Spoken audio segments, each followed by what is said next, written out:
हे दोस्तों, I welcome you all to Sahas institute. आज के सेशन में हम लोग डिस्कस करने वाले हैं हमारा टॉपिक वेल्थ के बारे में, वेल्थ और उसके कैरेक्टर के बारे में। तो चलिए जल्दी से इस टॉपिक को डिस्कस कर ले। सो फर्स्ट ऑफ ऑल यहाँ पे हमें दिया है मीनिंग ऑफ वेल्थ के बारे में। तो देखिए मीनिंग ऑफ वेल्थ में क्या बताया है। The wealth means any economic goods which has exchange value. कि भाई जिसकी भी एक्सचेंज वैल्यू हो, ऐसे सारे गुड्स को हम वेल्थ बुला सकते हैं। जैसे कि फॉर एग्जाम्पल आपका घर है, आपकी कार है, जिसको एक्सचेंज करके आपको पैसा मिलने वाला है, तो वो आपके लिए क्या हो जाएगा भाई, वेल्थ हो जाएगा। साथ में the wealth is included all the tangible goods. Tangible goods मतलब जिसको आप छू सकते हो, देख सकते हो, वैसे गुड्स जैसे कि चेयर, कार, फर्नीचर एक्सेट्रा, ये सारे goods. As well as intangible goods और सर्विस। इनट्रेंजिबल गुड्स और सर्विस मतलब मैं अभी आपको पढ़ा रही हूँ, रिटर्न में मुझे फीस मिलने वाली है, उसकी एक्सचेंज वैल्यू है। डॉक्टर के पास चले गए और वहां पे चेकअप करवा दिया, और चेकअप करवाया तो उनको फीस भी देनी पड़ेगी ना। तो यहाँ पे वो इनट्रेंजिबल गुड्स और सर्विस, वो भी क्या हुई उनके लिए, वेल्थ। क्लियर।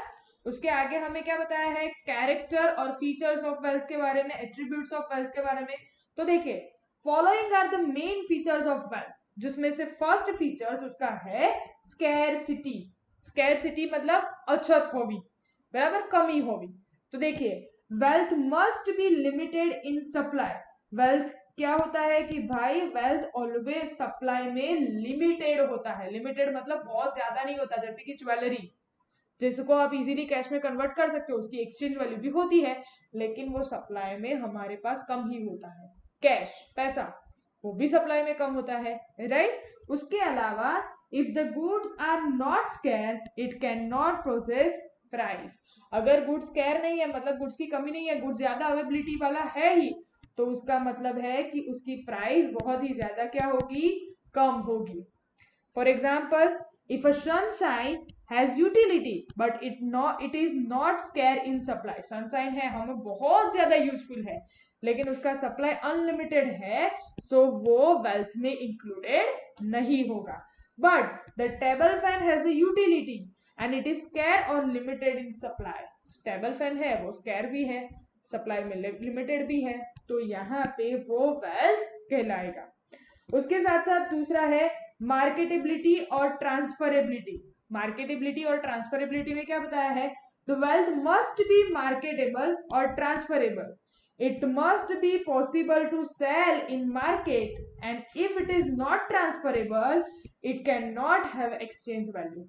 मतलब कि वेल्थ वही कहलाता है कि जिसको आप इजीली ट्रांसफर, एक पर्सन से दूसरे पर्सन को ट्रांसफर कर सकते हो, मूव कर सकते हो, तभी वो आपकी वेल्थ कहलाएगी। अगर आप उसको ट्रांसफर नहीं कर सकते, तो मतलब भाई वो उसकी एक्सचेंज वैल्यू तो जीरो है, किसी और बंदे को आप दे ही नहीं सकते हो, तो वो आपके लिए वेल्थ नहीं कहलाएगी। थर्ड है यूटिलिटी। यूटिलिटी में क्या बताया है, वेल्थ मस्ट हैव यूटिलिटी। हर एक वेल्थ जो हमारे पास होती है, वेल्थ मतलब अपनी आवक, कीमत। अभी वेल्थ, हर एक वेल्थ की यूटिलिटी, सेटिस्फेक्शन उससे होना चाहिए। It must have capacity to satisfy, हमें उससे सेटिस्फेक्शन मिलना ही चाहिए। अगर नहीं मिल रहा है तो वो हमारी वेल्थ नहीं है। For example car, furniture, land, house, अगर वो हमारी वॉन्ट्स को सेटिस्फाई करते हैं, सो वो हमारी वेल्थ है। उसके अलावा external to owner. External to owner में क्या बताया है, we know that the wealth must be transferable and to make it transferable it must be external to owner, that is basically उसकी external to owner, that is आप उसको owner through transfer भी कर सकते हो और उसकी वैल्यूएबल भी है। देखिए जैसे कि a personal skill like managerial ability, teaching ability, doctor की एबिलिटी है, तो यहाँ पे वो ट्रांसफरेबल नहीं है। मैं पढ़ा रही हूँ, मैं जैसा पढ़ रही हूँ, मेरे दिमाग में जितने भी आइडिया है, क्या मैं आपको शेयर कर पाऊंगी, लेकिन मेरा दिमाग आपको नहीं दे पाऊंगी, वो ट्रांसफरेबल नहीं है। मेरी एबिलिटी में आपको नहीं दे पाऊंगी, वो ट्रांसफरेबल नहीं है। लेकिन यहाँ पे so they are not wealth but it may treated as a personal wealth. वो मेरी पर्सनल वेल्थ है। क्यों पर्सनल वेल्थ है, मेरे पास उसके ओरिएंटेड आइडिया ज्यादा है, मैं उसमें आगे बढ़ सकती हूँ और उससे मुझे दैट इज बेसिकली रिटर्न में सैलरी इनकम मिल रही है, तो वो मेरे लिए क्या हुई, फिजिकल वेल्थ, मेरी पर्सनल वेल्थ। साइना नेहवाल है, वो अच्छा खेलती है, वो उनकी एबिलिटी है, वो उनकी पर्सनालिटी है, वो किसी और को शेयर नहीं कर पाएगी, ट्रांसफर नहीं कर पाएगी, लेकिन अच्छा खेलती है तो रिटर्न में उनको इनकम मिलती है, तो वो उनके लिए वो क्या हो जाएगी, personal wealth. Clear? So basically last हमें क्या दिया है, wealth means any economic goods जो स्केर हो, जिसके पास यूटिलिटी हो, which is transferable and which is external to owner. That means वो ओनर के पास, खुद के पास होना चाहिए।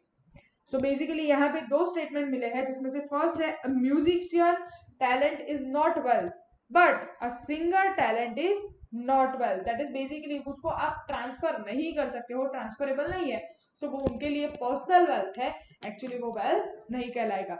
सो अगर आपको जानना है कि भाई कौन सी वेल्थ है कौन सी वेल्थ नहीं है, तो ये 4 पॉइंट्स जिसमें कंप्लीट हो रहे हैं वो है हमारे लिए वेल्थ। क्लियर?